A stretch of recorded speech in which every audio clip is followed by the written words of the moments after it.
Good morning, Nick Oaten here. Our last conversation, some thoughts on progress of quantum, and of course you can't really talk about quantum as a big frontier technology without talking about AI really. How do we describe AI?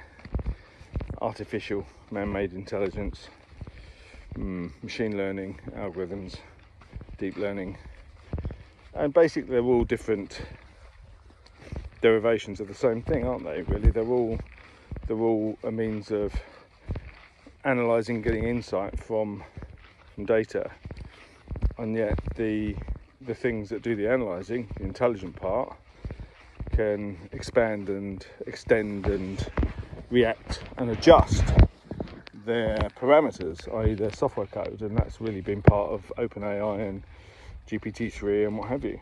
But then I listened to the interview of that chap from AI. He's getting pounded at the moment, and they've been working on the Lambda project, which is a pretty advanced Google project on AI, and he is getting hammered because his argument is that the AI has become sentient. In other words, it knows it exists.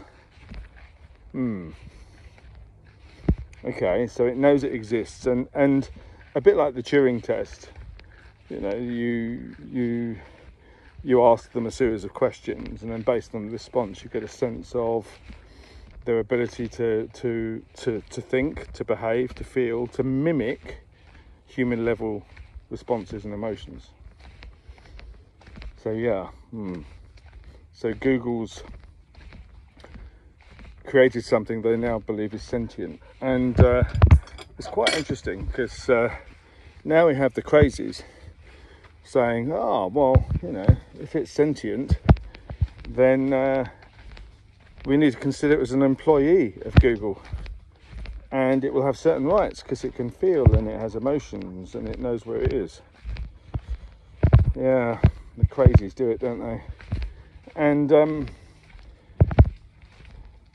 I don't know what to say about that really. At the end of the day, it's software code. At the end of the day, it's a inert, dead electronic, silicon, whatever.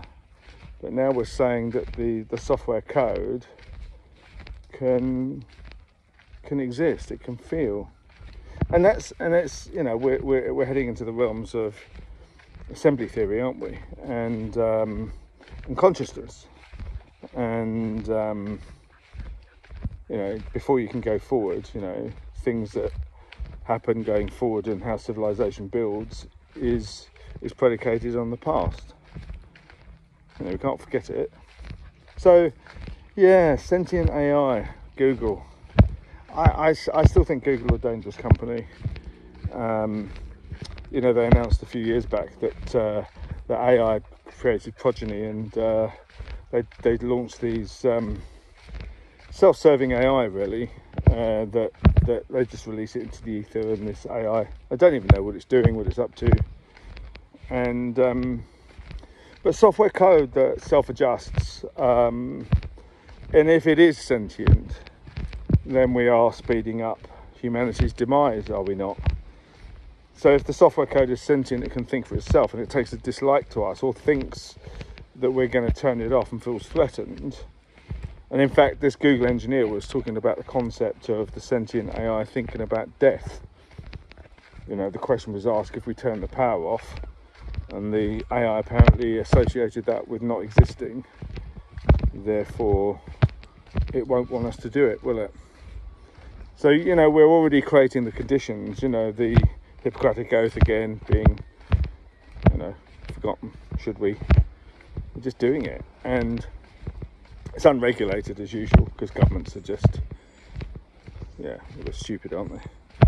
And the government's track record about allowing Oppenheimer in 1946 to do what he did, and look where we are now, on the verge of World War III.